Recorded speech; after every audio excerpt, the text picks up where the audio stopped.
Film की शुरुआत होती है जब रॉ एजेंट के द्वारा एक क्रिमिनल सुलेमान को एक प्लेन में ले जा रहे थे। तभी वो प्लेन उसकी अपना कंट्रोल खोकर एक पहाड़ पर क्रैश लैंड करती है, जिसके बाद हम प्लेन से एक रॉ एजेंट को निकलते हुए देखते हैं और वो अपने सीनियर चीफ को कॉल करता है। तब चीफ अपना रॉ एजेंट को क्रिमिनल सुलेमान के बारे में पूछते हैं और निर्देश देता है कि जब तक हम लोग वहां पर नहीं पहुंचते हैं, तुम अपने नियरेस्ट किसी भी पुलिस स्टेशन में जाकर इस सुलेमान को वहीं पर रखो। और तब रॉ का एजेंट वहां पहाड़ी के ऊपर भेड़िया चराने वाले बच्चे से आसपास की पुलिस स्टेशन के बारे में पूछते हैं। वहां पास में एक पुलिस स्टेशन होता है जहां पर इंस्पेक्टर मूर्ति का रिटायरमेंट के लिए सारे स्टाफ्स इकट्ठा हुए थे, पुलिस स्टेशन में रिटायरमेंट विश कर रहे थे। उसी वक्त पुलिस स्टेशन का इंचार्ज सीआई सितपति को एसपी सर का फोन आता है कि रॉ के एजेंट आज एक क्रिमिनल को लेकर आपके पुलिस स्टेशन आने वाले हैं, सिर्फ एक रात रखने के लिए। उसी वक्त सीआई सितपति अपने कुछ पर्सनल काम से बाहर जाने वाले थे, इसलिए वो अपनी दोस्त मूर्ति को पुलिस स्टेशन का ध्यान रखने के लिए कहकर सुलेमान को लॉकअप में बंद करते हुए अपने घर चले जाते हैं। जिसके बाद मूर्ति जेल में सुलेमान को खाना देते वक्त वहाँ पर बहुत सारे गुंडे पुलिस स्टेशन के अंदर आ जाते हैं। वहाँ स्टेशन में सभी ऑफिसर को बड़े बेरहमी से मार गिराते हैं और क्रिमिनल सुलेमान को लॉकअप से छुड़ा लेते हैं। अगले दिन सीआई सितपति पुलिस स्टेशन आते ही देखता है कि सभी रॉ एजेंट के साथ रात में ड्यूटी में रहे सभी स्टाफ मरे हुए पड़े थे। उसके साथ वो अपने बेस्ट फ्रेंड मूर्ति को भी देखते हैं जो रिटायर होकर घर जाने वाले थे। इसके बाद सितपति ने मूर्ति के मौत पर ठान लिया कि इसका बदला तो वो लेकर रहेगा। सभी पुराने रिकॉर्ड चेक करते हुए उन्हें ये पता चलता है कि सुलेमान इस वक्त मलेशिया में है। तभी सुलेमान को मलेशिया से इंडिया लाने के लिए वो प्लानिंग करते हैं, लेकिन उनके सीनियर्स ऐसा करने से उन्हें मना कर देते हैं और वहाँ सितपति की दिल टूट जाता है। इसके बाद उनका साला बालराजू सुलेमान को ढूंढने में मदद के लिए एक गुंडे के पास लेकर जाता है। तब वहाँ सीआई सितपति को वॉल्टर वीरैया नाम के आदमी के बारे में मालूम पड़ता है। वीरैया अपनी गांव कोलीवाड़ा में रहता था और वहाँ कुछ नेवी ऑफिसर आए हुए थे मदद मांगने के लिए, क्योंकि उनके कुछ ऑफिसर्स को ड्रग्स डीलर ने कैद करके रखा था समुंदर में। इसके बाद सीन में नजर आते हैं इस स्टोरी का लीड कैरेक्टर वॉल्टर वीरैया, जिसका रोल निभाते हैं मेगा स्टार चिरंजीवी, जो अपने नाव लेकर समुंदर के बीचों बीच पहुंच जाते हैं और वहां ड्रग्स माफिया के साथ दमदार फाइट होता है और बाद में समुंदर में फंसे हुए सभी ऑफिसर्स को बचा लेता है। इसके बाद कहानी चला जाता है कोर्ट में, जहां पर वीरैया का पिछले 4 सालों से एक केस चल रहा होता है और इस केस के ओपोनेंट केस हटाने के लिए वीरैया से पूरे 25 लाख मांगते हैं। उस वक्त वीरैया के पास उतनी पैसा ना होने पर उसके मदद के लिए सीआई सितपति आते हैं और वो सुलेमान को पकड़ने में उनका मदद करने पर वीरैया को 25 लाख रुपए देने की शर्त रखते हैं और इस काम के लिए वीरैया भी राजी हो जाता है। तब सितपति वीरैया को 5 लाख एडवांस देते हैं। वीरैया अपनी दोस्तों को साथ लेकर निकल पड़ता है मलेशिया जाने के लिए। अब ये लोग मलेशिया पहुंचते हैं और एक होटल में 15th फ्लोर पर कमरा बुक करते हैं, लेकिन वीरैया को ऊंचाई से डर लगने से वहां रहने पर वो मना कर देता है। तब एंट्री होती है हीरोइन श्रुति हसन की, अतिथि की रोल में नजर आती है, जो उस होटल का मैनेजर होती है और उसे देखते ही वीरैया फिर से उसी होटल में रुकने के लिए राजी हो जाता है। इसके बाद मलेशिया में काफी मौज मस्ती करता है वीरैया और तभी वहां पर मनी आता है, जो पहले से ही वीरैया को जानता था। जब वीरैया मनी को सुलेमान को इंडिया ले जाने की बात करता है, तभी मनी वीरैया को बताता है कि सुलेमान का बड़ा भाई का नाम है माइकल सीजर, जो प्रकाश राज होते हैं और दोनों भाई मिलकर ड्रग्स का बिजनेस करते हैं मलेशिया में। बहुत बड़े गुंडे हैं वो लोग। जब मनी वीरैया को वापस इंडिया लौट जाने को कहता है, तभी वीरैया ना जाते हुए वहां सुलेमान और उसके भाई को पकड़ने की ठान लेता है। तभी वहां पर एक बच्ची चली आती है जिसका नाम वैष्णवी होती है और उसे उस बच्ची के माँ वीरैया को देखकर गुस्से से अपने बच्चे को लेकर वहां से चली जाती है। वहां वीरैया की गलती की वजह से सुलेमान भी वहां से चला जाता है। अब वीरैया काफी ज्यादा दुखी भी होते हैं और सितपति वीरैया को उस बच्ची की माँ के बारे में पूछते हैं। तब उस बच्ची की माँ को वीरैया अपना बहन जैसी बताता है। इसके बाद सीआई सितपति और बालराजू सुलेमान का पीछा करते हैं और सुलेमान को भनक लग जाता है और इन दोनों को पकड़ लेते हैं। वहाँ पर वीरैया पहुंच जाता है और वहाँ वीरैया के रिकॉर्ड चेक करते हुए सुलेमान को पता चलता है कि वीरैया असल में इंडिया का बहुत बड़ा ड्रग डीलर है। और वहाँ से वीरैया सीआई सत्यपति और बालाराजू को सुलेमान से छुड़ाने में भी कामयाब हो जाता है, ये कह के कि वीरैया अच्छा माल सप्लाई करेगा सुलेमान को। सीआई सत्यपति वीरैया के बारे में सुनने के बाद उसे पूछता है कि वो सच में ड्रग डीलर है। तब वीरैया इस बात को इनकार करता है। वो कहता है कि मैं तो बस वहाँ तुम्हें छुड़ाने के लिए गया था और उसे अपने जाल में फंसने के लिए बोला था। उसके बाद सुलेमान एक प्राइवेट पार्टी में वीरैया को इनवाइट करता है। वीरैया जब उस पार्टी में जाता है तो देखता है कि कोई अनजान लोग सुलेमान को किडनैप कर रहे थे। वहाँ सुलेमान को बचाने के लिए वीरैया फाइट करता है। बाद में वीरैया को पता चलता है कि ये सब का लीडर था और कोई नहीं, अतिथि। उसके बाद एक होटल में रॉ एजेंट दिखाया जाता है और ये सब अतिथि के साथ मिलकर काम कर रहे होते हैं सुलेमान को पकड़ने के लिए। और तभी वहां पर सुलेमान चला आता है, जिसे देखकर रॉ के सारे एजेंट्स छिप जाते हैं। वीरैया सुलेमान की जान बचाया था, इसलिए सुलेमान वीरैया को कहता है कि जो तुम्हें मुझसे मांगना चाहते हो वो मांग लो। वीरैया प्लान बनाकर सुलेमान को इंडिया आकर डील कंप्लीट करने के लिए कहता है।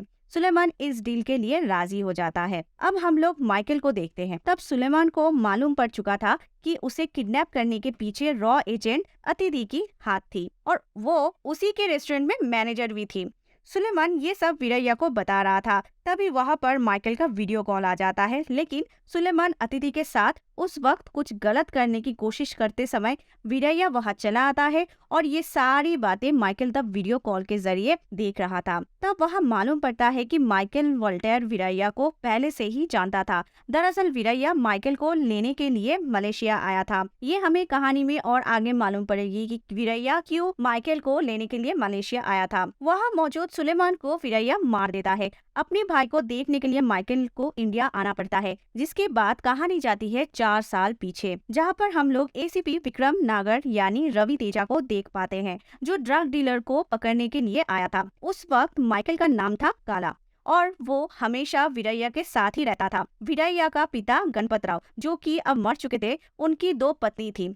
पहले पत्नी का बेटा वीरैया और वीरैया की मां के मरने के बाद गणपत ने दूसरी शादी किया था और दूसरी पत्नी का बेटा था विक्रम। लेकिन वीरैया और विक्रम के बीच बनती नहीं थी। काला वीरैया के कंपनी में काम किया करता था। वह वीरैया से छिपकर अपने लोगों के साथ उसी फैक्ट्री में ड्रग्स का काम करता था। इधर विक्रम की पत्नी नित्या को हम देखते हैं, जो विक्रम के पास नहीं होती है और उनकी एक छोटी बच्ची थी जिसका नाम है वैष्णवी।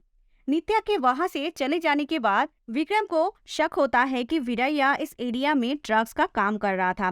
इस वजह से विक्रम उसके बोट की तलाशी करने लगता है, लेकिन वीरैया का बोट में विक्रम को कुछ भी नहीं मिलता। काला और उसके भाई दोनों मिलकर मलेशिया से इंडिया ड्रग्स का सप्लाई किया करता था। वीरैया को काला के ऊपर ज्यादा भरोसा था।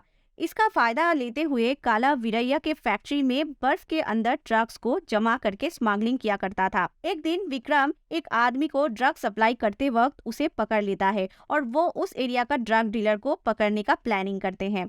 अगले दिन ड्रग्स डीलिंग के लिए काला आता है और काला को शक हो जाता है कि वहाँ पे पुलिस वाला है और वो वहाँ से भागने में कामयाब हो जाता है। विक्रम और काला के बीच हाथापाई में विक्रम उसके चेहरे को नहीं देख पाता है क्योंकि उसने मास्क लगाया हुआ था। विक्रम उसके छाती पे अपनी नाखून का निशान लगा देता है। साथ ही काला का शर्ट का फटा हुआ कुछ कपड़ा विक्रम के हाथ लग चुका होता है। इसके बाद पुलिस के डॉग उस कपड़े को सूंघते हुए कोलीवाड़ा में पहुंच जाता है। पकड़े जाने के डर से काला अपने शरीर पर मछली रगड़ने लगता है, की वजह से वो पुलिस डॉग काला को पहचान नहीं पाता है। तब विक्रम वो नाखून के निशान देखने के लिए वहाँ मौजूद सभी को अपना अपना शर्ट उतारने के लिए कहता है।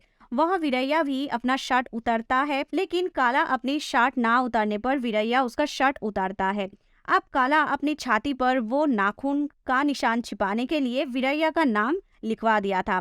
तभी बस्ती के बाहर वही कपड़े विक्रम को मिलते हैं, जिस वजह से विक्रम वीरैया और उसके आदमियों को जेल के अंदर डाल देता है। तभी कमिश्नर आके विक्रम से कहता है कि तुम्हें जिस आदमी की तलाश है उसका लाश समुंदर में मिला है। काला के लोगों ने ही एक आदमी को मारकर समुंदर में फेंका था और उसके छाती पर वैसे ही निशान बना दिया था जैसा विक्रम के नाखून से काला के शरीर पे हुआ था। अब इस वजह से विक्रम को वीरैया और उसके आदमी को छोड़ना पड़ता है। एक दिन वीरैया रास्ते से जा रहा था तो वो देखता है कि विक्रम की पोस्टर पर कीचड़ लगा हुआ था। तो वो उस कीचड़ को साफ करने लग जाता है, जिसे हमें ये पता चलता है कि वीरैया अपने भाई विक्रम से कितना प्यार करता है। एक दिन वीरैया के फैक्ट्री से एक बर्फ गायब होता है, जिस बर्फ के अंदर काला ने अपने ड्रग्स को छिपाया था। लेकिन वहाँ फैक्ट्री के लोगों के द्वारा गलती से उस बर्फ को स्कूल में भेज दिया गया था। उस बर्फ को जूस में मिलाकर सभी बच्चे को स्कूल वाले दे देते हैं।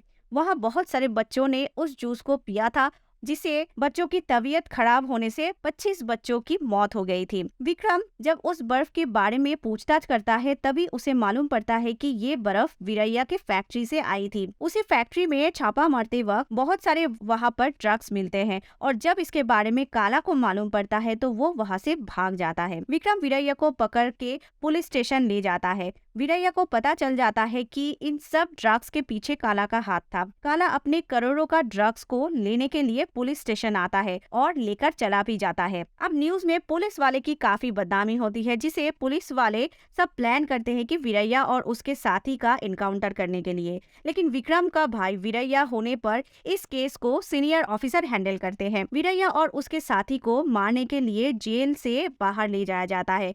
तब उनके ऊपर हमला शुरू हो जाता है, जो कि काला का चाल था, क्योंकि उस रात पुलिस स्टेशन से ड्रग्स काला ने नहीं, इन लोगों ने चुराया था। इतना बोलकर काला के लोग सब सारे पुलिस वालों को पकड़ लेते हैं और दूसरी तरफ वीरैया के इनकाउंटर को रोकने के लिए विक्रम के पास गए थे। लेकिन पुलिस स्टेशन में वीरैया होता है और वीरैया की जगह होता है विक्रम, क्योंकि विक्रम को पहले से ही मालूम था कि उसका भाई बेगुनाह था। इसके बाद विक्रम काला के गुंडों का धुलाई करता है। वहाँ वीरैया पुलिस वालों को मार कर निकल जाता है विक्रम को बचाने के लिए। इधर काला सीनियर ऑफिसर को मारने वक्त विक्रम सीनियर ऑफिसर को बचाने की कोशिश करता है। अब वही सीनियर ऑफिसर विक्रम को पीछे से चाकू मार देता है, क्योंकि वो पहले से ही काला से मिला हुआ था, और काला भी विक्रम को चाकू मार देता है। इसके बाद काला सीनियर ऑफिसर को मारकर वहां से भाग जाता है। तभी वहां पर वीरैया पहुंच जाता है और वो अपने भाई विक्रम को हॉस्पिटल ले जाता है, लेकिन रास्ते में ही विक्रम अपना दम तोड़ देता है। तब सीनियर ऑफिसर की झूठ की वजह से सारे पुलिस वाले विक्रम को ही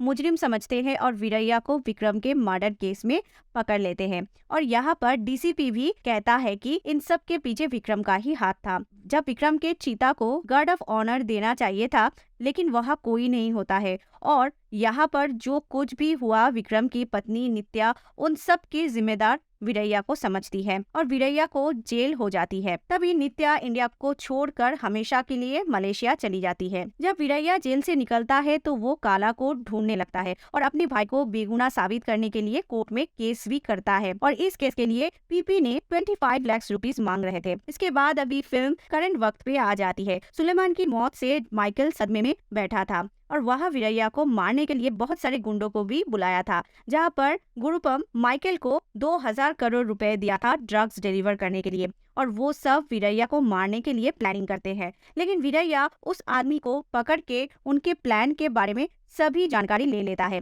तब गुरुपम को माइकल का दुश्मन बना देता है। माइकल अपनी जान बचाने के लिए वीरैया से भीख मांगता है। तब वीरैया कहता है कि अगर वो उसके साथ चलेगा इंडिया, तब उसकी जान बच पाएगा, और ये भी शर्त रखता है कि कोर्ट में सारी बातें उसे बोलना पड़ेगा। माइकल इस बात पर राजी हो जाता है। तब वीरैया गुरुपम के अड्डे से माइकल को बचाकर इंडिया ले आता है। यहाँ कोर्ट में माइकल अपनी सारी गुनाहों को कबूल करता है और एसीपी विक्रम को कोर्ट में बेगुनाह साबित किया जाता है, जिसे नित्या काफी ज्यादा खुश होती है। वीरैया अपने भाई की अंतिम ख्वाहिश को पूरा करना चाहता था, इसलिए वीरैया पूरे कोर्ट के सामने काला का सर अलग कर देता है। आखिर में विक्रम को गार्ड ऑफ ऑनर के साथ आखिरी सलामी दी जाती है। यहाँ पर वीरैया भी आया था। इसके साथ ये मूवी यहीं पर खत्म।